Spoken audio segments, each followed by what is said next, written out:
नमस्कार. आदरणीय Arun Kumar ji, Shri Nand Kumar ji, doctor Nirja Gupta, Professor Shri Prakash Singh, and my old friend Sridhathan. We always call him Shri in the newsroom. I will seek your indulgence to speak in English. I know Hindi, but I don't want to embarrass you with my Hindi.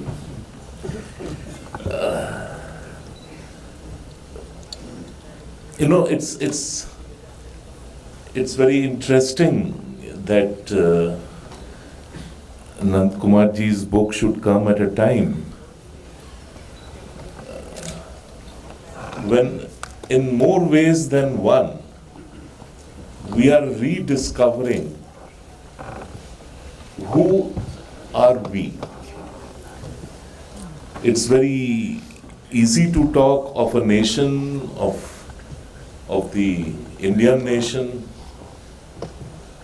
The Indian nation really is a civilizational nation. It is not a political state which was sort of put together, which was sort of crafted out of nothing, like most of Europe was.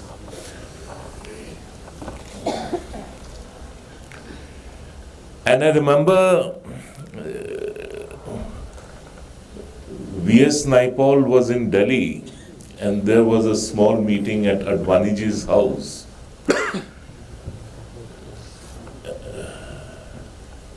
And Advaniji made this very interesting point that I wish people would start writing about who are we.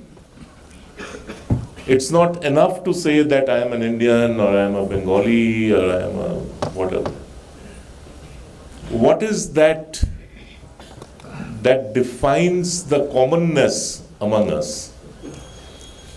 And what is the urge, the impulse that keeps this huge landmass together? Recently, there was a group of foreign diplomats, young diplomats who were visiting India on a special program. And I was invited to speak to them. And similarly, before that, ICCR had invited young leaders from across the world. And I thought I would just talk to them about some basics of the country. I mean, it's a country with 22 languages, official languages. It's a country with 700 listed languages and many times more dialects. If you look from Ladakh to Lakshadweep, it is like a rainbow of colors, of ideas, of thoughts, and yet it is one. And that oneness is something which is about who are we. I was just glancing through the book which is being released today, and the opening lines by Paramadarniya Dr. Mohan Rao Bhagwat, they're very striking. He says, with the essence of Bharat as the basis, bearing similar images of what the independent country would look alike, several freedom fighters belonging to distinct castes and communities and from different regions of the landmass made noble sacrifices and penances for the cause. So, the freedom struggle may have been scattered because there was one dominant stream, but there were parallel streams. But all of them were driven by this singular impulse. And that impulse is something, sadly, nobody talked about for the first roughly 6.5 decades of independence. Decolonizing the mind was an enterprise that should have started immediately after independence. And when I talk of decolonizing, it is not just about ridding our mindscape of all things foreign, but it's also about imbibing a certain sense of self-esteem, self-pride, and the idea of self-ability. And all that we see happening only now.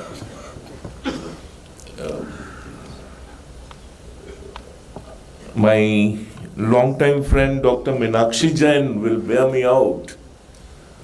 Scholars of her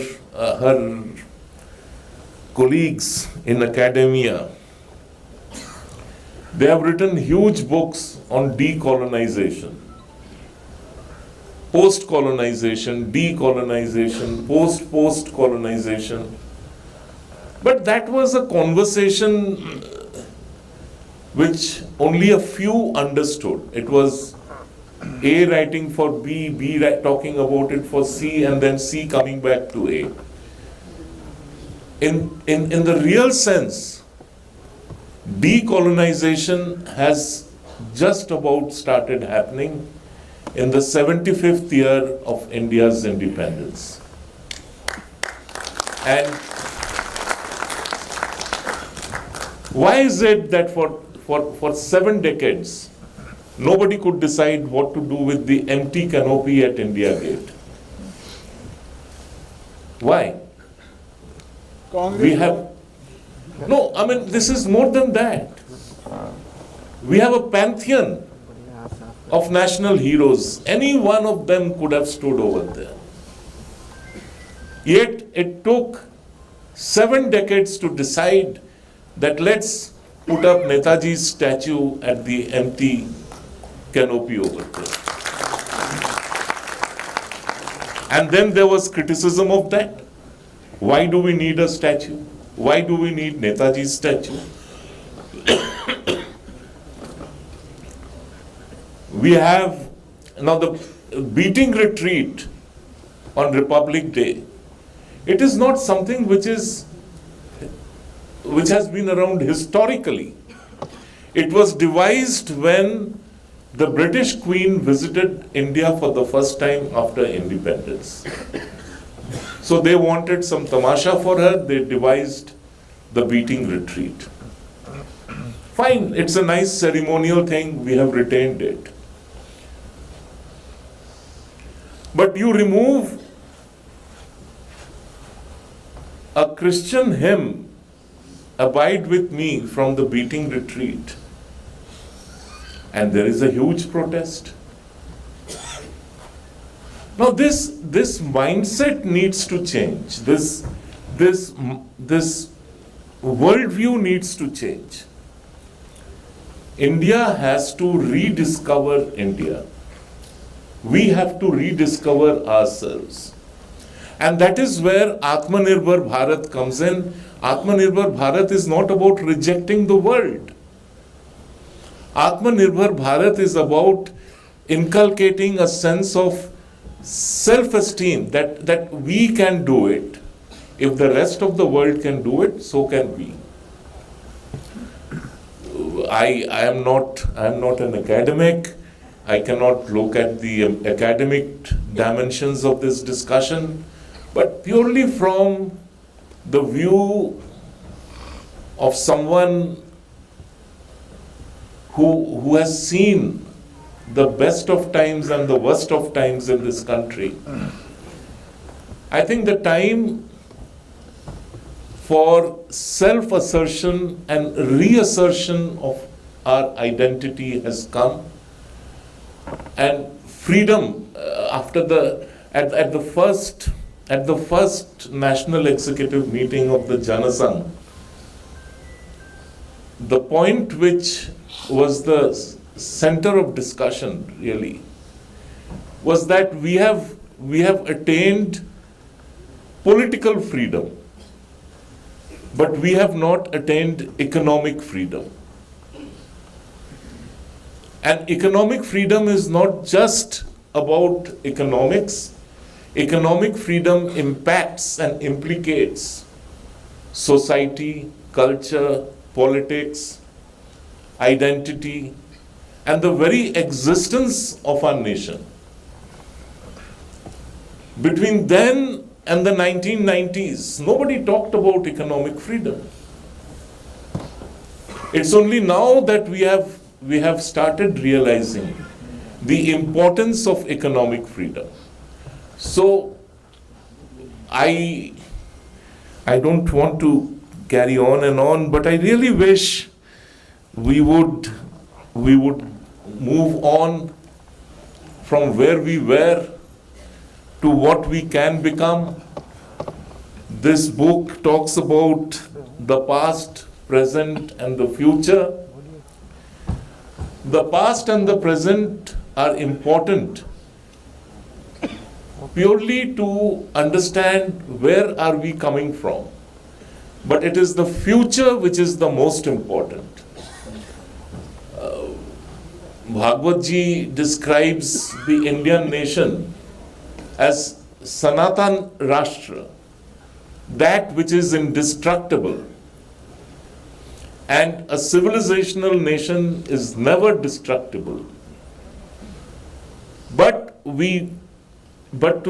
to make India great again, to ensure that India reaches the greatness which is its destiny, which it was and which it is its destiny, we have to start, you all, the young, have to start working on it. And it will happen only when you realize your own self-worth and you start believing in the doability of making India great once more. Thank you.